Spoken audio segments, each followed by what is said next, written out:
Podtaf. Podtaf. Podtaf. Bienvenue dans Podtaf, Le podcast qui te fait découvrir des métiers. Waouh! Moi, c'est Laura. Et moi c'est Sarah, On a passé la trentaine, on a testé pas mal de métiers. sans jamais trouver le bon. Aujourd'hui, on ne sait toujours pas ce qu'on veut faire. Alors on est parti explorer les métiers. Pour comprendre ce qu'ils sont vraiment. Et on vous emmène avec nous. C'est parti, Sarah? C'est parti Laura, t'es prête? Oui. Et justement, on accueille notre nouvel invité du jour. Bonjour Julien Kermarek, bienvenue sur Podtaf. Bonjour. Peux-tu nous dire quel est ton métier? Alors moi je suis préparateur mental. Qu'est-ce qu'un préparateur mental? La définition c'est de travailler en fait les habiletés mentales comme en fait la concentration, la motivation, la gestion du stress, la fixation d'objectifs, la planification. Voilà, c'est assez large. C'est un équilibre à trouver entre motiver une personne pour l'accompagner à se dépasser, à faire ce petit truc en plus, mais aussi accepter que le sport de haut niveau, c'est dur, il y a de la concurrence, il y a plein de choses qu'on ne peut pas contrôler, et c'est pas grave en fait. L'important, c'est pas le titre, c'est en fait comment tu fais pour y arriver, ou pas d'ailleurs, parce qu'en fait, il y a énormément de défaites qui apportent, et en fait, derrière, ça apporte son lot de contenu, d'émotions. Et le mental, ça se muscle comme le corps? C'est vrai que j'aime bien faire le parallèle avec la préparation physique, où on fait de la préparation physique, on développe la force, l'endurance, etc. Là, en fait, par des exercices, des outils, de l'apport de techniques, et bien en fait, on vient travailler le mental. Alors après, le mental, c'est quelque chose d'assez large, mais en fin de compte, voilà, c'est comme la préparation physique, il y a différentes parties, différentes branches, et on travaille là-dessus, quoi. Alors avant de te demander ce que tu fais concrètement, avec qui tu travailles plutôt? Par exemple, c'est des entrepreneurs, c'est des étudiants, des sportifs. Quel est le profil de ton client? Alors moi j'ai pris le parti de me focaliser sur les sportifs, notamment une question de légitimité et en fait de connaissance du métier. J'ai moi-même été sportif, donc en fait c'était quand même plus pertinent d'accompagner des personnes que je connais quand même leur quotidien. Donc voilà, des sportifs, après de tout niveau. J'ai des personnes qui ont fait les Jeux Olympiques et j'en ai d'autres qui préparent les championnats départementaux, régionaux, qui veulent juste en fait finalement progresser et s'améliorer dans leur pratique, quoi. Prenons l'exemple de la personne qui t'a contacté et qui veut se mettre au sport. Qu'est-ce qu'elle te dit et qu'est-ce que tu mets en place? Sur combien de semaines? Quels exercices tu peux mettre en place concrètement? En fait, souvent, les personnes nous contactent pour un objectif de résultat, mais en fait, derrière, ça va nous servir à fixer des objectifs de développement de compétences. On fixe en fait une sorte de planification. Par exemple, j'ai besoin de me conditionner juste avant la course. On va travailler tel exercice. J'ai besoin de récupérer plus vite. On va faire un exercice de respiration, par exemple. Quel sens tu mets dans cet objectif? Parce qu'en fait, pour être vraiment impliqué dans un objectif, il faut qu'il y ait une motivation profonde et donc tu saches pourquoi tu le fais, quoi. Et du coup, quelqu'un qui se lancerait dans une compétition de très haut niveau, tu vas quand même l'aborder différemment de quelqu'un qui va faire un particulier qui va faire sa course du dimanche, entre guillemets, non? C'est clairement, on va dire que les sportifs de très haut niveau, ceux qui préparent des championnats majeurs et qui sont dans une dynamique de haut niveau, de performance, ils ont déjà développé à haut niveau leur habileté mentale. On est sur de la finition, quoi. Quand on accompagne un sportif de très haut niveau, quelquefois, en fait, l'accompagnement, ça va se résumer à le faire accepter que la défaite est possible. Le fait de se projeter dans la compétition et de se dire j'ai pas le droit de perdre, il y a énormément d'enjeux pour moi, ça va mettre une pression excessive qui va nuire à sa performance. Et l'idée c'est qu'en fait il aborde la compétition de la manière la plus sereine possible, et quelquefois être serein c'est aussi accepter que ça peut mal se passer, quoi. J'aime bien dire une phrase à mes sportifs, c'est faut être prêt à tout mais s'attendre à rien. Parce qu'en fait, je considère aussi qu'un sportif de très haut niveau, souvent il aime bien dire que c'est une Formule 1, moi je vois plutôt que c'est une espèce de 4x4, et il faut être prêt à tout, à n'importe quelle situation, mais ça tendra à rien parce qu'en fait on n'a pas le contrôle sur une bonne partie des choses. Même la concurrence, quelquefois, elle peut être bien mieux préparée que nous, plus à l'aise, donc en fait on peut pas gérer ça. L'environnement dans certains sports, ça compte aussi, donc voilà. Dans ce que tu nous racontes, en fait, il y a une partie très psychologique à apprendre pour accompagner tes clients. Comme c'est pas un métier reconnu, comment tu fais ton parcours pour devenir préparateur mental? À la fois, c'est intéressant parce que ça apporte une certaine liberté. À la fois, en fait, il y a des excès par des profils de préparateurs mentaux où, en fait, la déontologie et l'éthique, elle est assez limite, quoi, à mon sens. Aujourd'hui, n'importe qui peut dire qu'il est préparateur mental. Et il y a des préparateurs mentaux qui sont très peu formés, mais qui sont compétents parce que ils ont une capacité à apprendre le métier en allant chercher de l'information sur des techniques, etc. Il y a des formations privées. Et il y a des formations universitaires. Et après, en fait, il y a aussi différents profils de préparateurs mentaux. Le préparateur mental issu du parcours STAPS, par exemple. Il y a le préparateur mental qui, en même temps, est coach en entreprise, par exemple. Donc, c'est-à-dire que il est entrepreneur, il a sa société, et à côté de ça, il fait une partie de son activité sur l'entreprise et une autre partie sur les sportifs. Pareil, il y a le préparateur mental et formateur. C'est-à-dire qu'il accompagne des sportifs, mais à côté de ça aussi, il intervient dans des structures ou dans des entreprises pour apporter des techniques de préparation mentale. Il y a le préparateur mental aussi thérapeute finalement, qui a aussi un parcours psychologue et qui en même temps fait de la préparation mentale. Et toi, tu as une légitimité, du coup, tu as eu un parcours de sportif haut niveau auparavant. Peux-tu nous en parler ? Pendant une dizaine d'années, j'ai été en équipe de France de judo. Ça m'aide dans mon activité parce que je connais vraiment le haut niveau, le fait de s'entraîner 2 fois, 3 fois par jour, les blessures, les contre-performances, l'adrénaline et l'émotion aussi que ça apporte de faire des résultats. Le burn-out de sportif aussi, je vois ce que c'est. Quelquefois la perte de sens dans ce qu'on fait, mais aussi tous les côtés positifs. Comment t'es arrivé au championnat de France ? C'est incroyable. Comme beaucoup de jeunes, j'ai commencé le judo tôt, et puis aussi parce que j'étais un enfant assez actif, on va dire. Donc le médecin de famille a proposé à ma mère que je fasse un sport pour me canaliser. Donc c'était le judo. Il y avait un très bon club dans ma petite ville en Bretagne. Donc voilà, j'ai commencé par ça. T'avais quel âge quand t'as commencé ? 4 ans. Ah oui, t'étais petit. Ouais. Et puis en fait, très vite, j'ai accroché.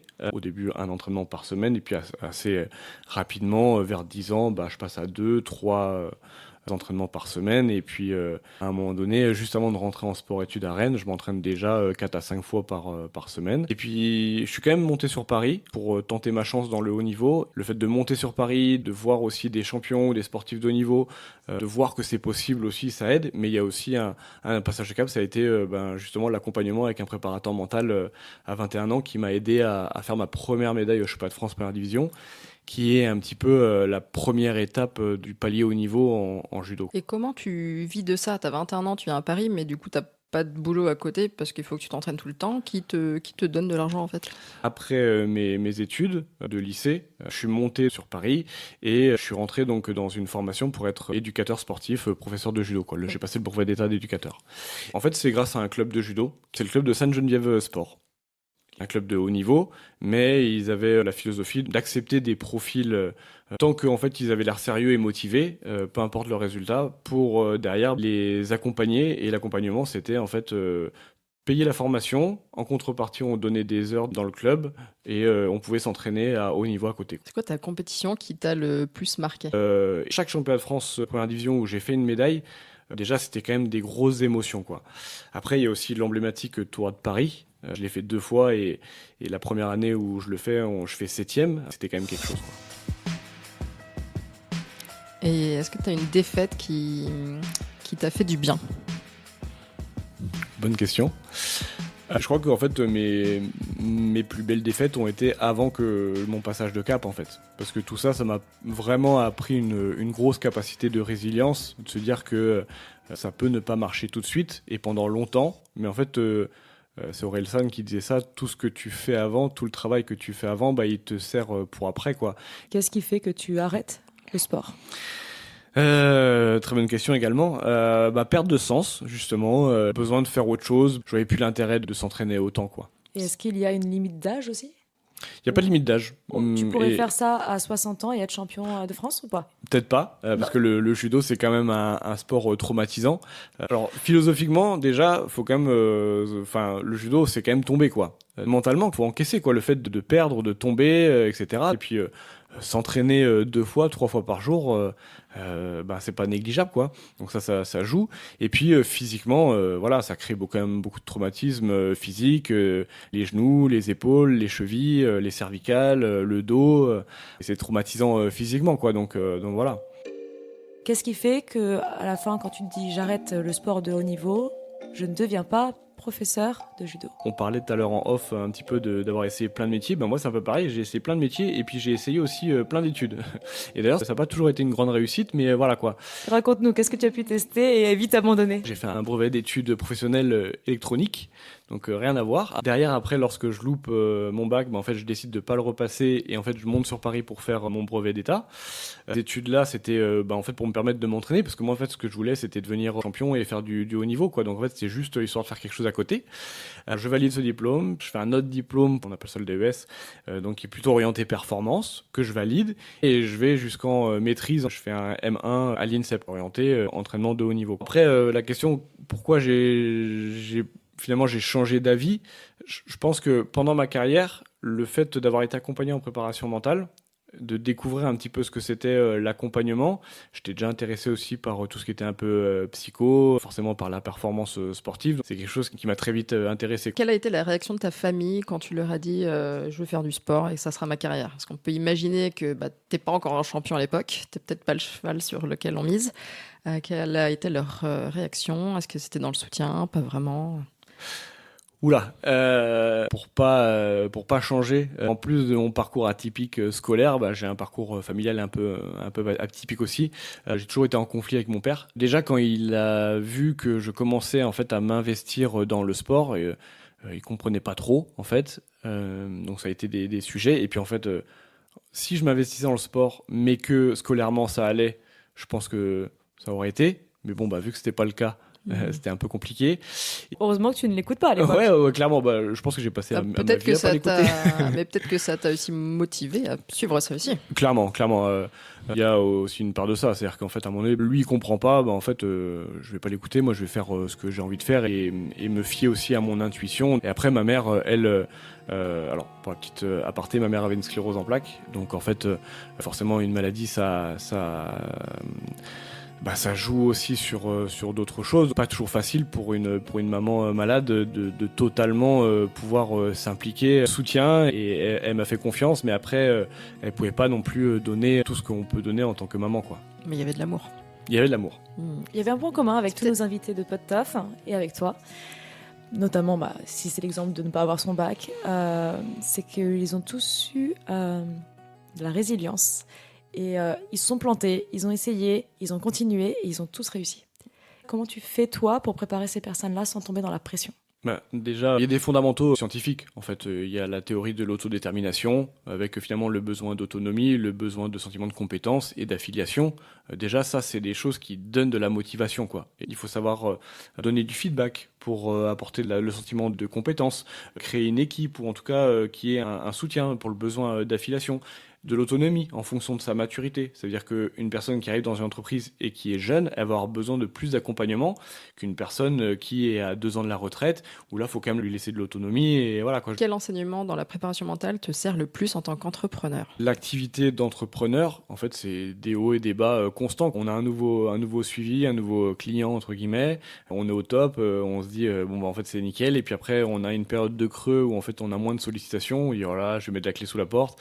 Et puis aussi, prendre un peu de recul quelquefois et de se dire en fait là, cette période de creux, il n'y a pas de raison que ça se termine pas, cette période de creux, et à un moment donné ça va revenir tant qu'on est dans une tendance à travailler, à mettre des choses en place, etc. Et tu interviens en entreprise? En fait, quelquefois ils ont besoin d'apporter des outils de préparation mentale pour les salariés ou les managers. Les commerciaux surtout. les commerciaux, enfin voilà quoi. C'est pas des outils révolutionnaires, mais en fait, tu donnais l'exemple des commerciaux, il y a un rendez-vous client le matin, on enchaîne avec un autre rendez-vous.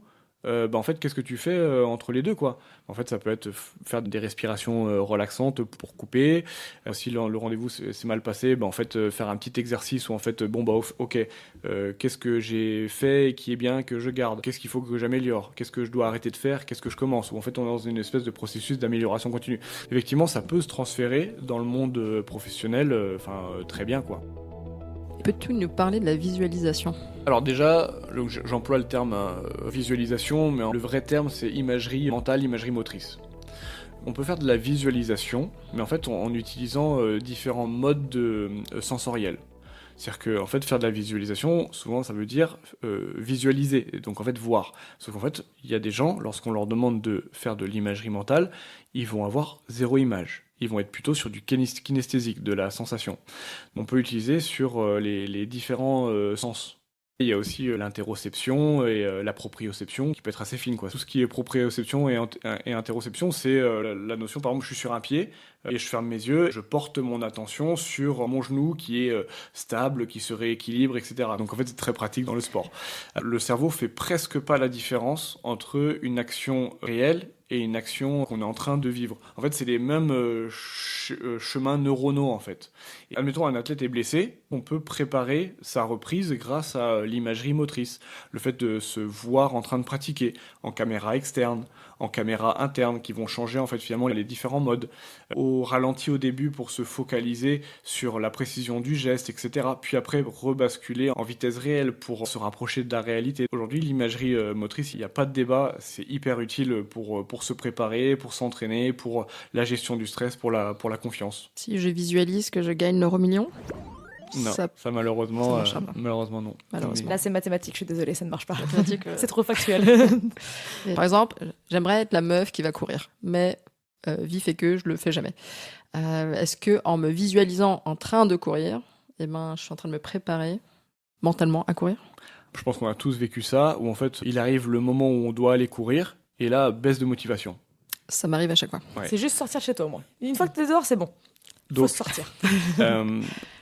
Bon, déjà, il y a un travail, on va dire, un peu plus psychologique de pourquoi il y a ce coup de mou lorsque ça arrive. Donc, on peut faire ce travail-là en conversationnel et puis faire des exercices cognitivo-comportementaux, etc. Pourquoi il y a cette baisse de motivation à ce moment-là ? Parce que, en fait, je me sens nul, j'ai peur du jugement, etc. Voilà, on peut aller travailler ce genre de choses. Mais en fait, il y a d'autres outils qui peuvent être hyper utiles et c'est se visualiser, et on peut appeler ça une projection mentale de la réussite. Et en fait, on va se projeter en train de courir, ça va nous motiver, on va se visualiser en train de réussir, la sensation de plaisir peut-être, le fait de courir, la satisfaction d'après d'avoir été courir, avoir un peu plus envie d'y aller, ça peut nous permettre de sortir de cet état où on a envie de procrastiner et dire moi je ferai demain. Il y a aussi une technique qui s'appelle la technique du sac à dos. En fait, ce qui peut bloquer dans le fait de faire des choses, c'est le nombre de frictions entre le moment et l'activité en elle-même. Exemple, si je veux me mettre à faire du VTT, j'ai une voiture, il va falloir que j'accroche mon porte-vélo à ma voiture, que je fixe mon vélo sur mon porte-vélo, que je me change, etc. Si on veut vraiment se mettre à cette activité-là, à un moment donné, mettre son vélo ou déjà l'accrocher, préparer son sac, faciliter le passage entre le moment où j'ai envie de le faire et je le fais, quoi. Qu'il y ait moins de tâches à faire et pour que ça soit assez rapide. Que la motivation ne baisse pas, n'ait pas le temps de baisser. C'est ça. Donc le matin, tu te réveilles, tu te mets en tenue de sport et tu vas courir, quoi. C'est ça. Quel conseil donnerais-tu au Julien adolescent ? Et confiance. Et confiance, ça va payer ce que tu fais. Et pour ceux qui nous écoutent, où est-ce qu'on pourrait te retrouver pour avoir cette sérénité s'ils veulent te contacter ? J'ai un compte perso Instagram, Julien Karmarek. J'ai donc le compte de mon entreprise qui s'appelle donc Questae. Questae qui signifie donc état d'esprit en latin. Quest qui signifie quête. Donc je trouvais que ça collait bien. Et puis depuis peu également, j'ai le site internet de mon entreprise. Et puis je commence aussi à réactiver mes réseaux sur LinkedIn. Si tu pouvais découvrir un métier dans un prochain épisode de PodTaf, ce serait quoi ? Je pense que ça serait intéressant de solliciter un apiculteur. Je pense que le défi va être rapidement accepté. Merci beaucoup Julien, c'était super inspirant. Et merci à vous. Beaucoup. Et pour vous qui nous écoutez, on adore les défis à PodTaf. Si vous avez un métier que vous aimeriez nous faire découvrir ou que vous voulez qu'on vous fasse découvrir, écrivez-nous sur notre boîte mail podtaf.lepodcast@gmail.com ou via nos comptes Instagram, Facebook ou LinkedIn. À très bientôt pour un nouvel épisode de PodTaf, le podcast qui te fait découvrir les métiers. Quel est ton métier ? En fait, j'ai aucune idée de comment ils font ce métier. Ça tourne ! PodTaf, PodTaf, PodTaf. Tu parles si bien, sans filtre. On dit tout. C'est nous. Coupé !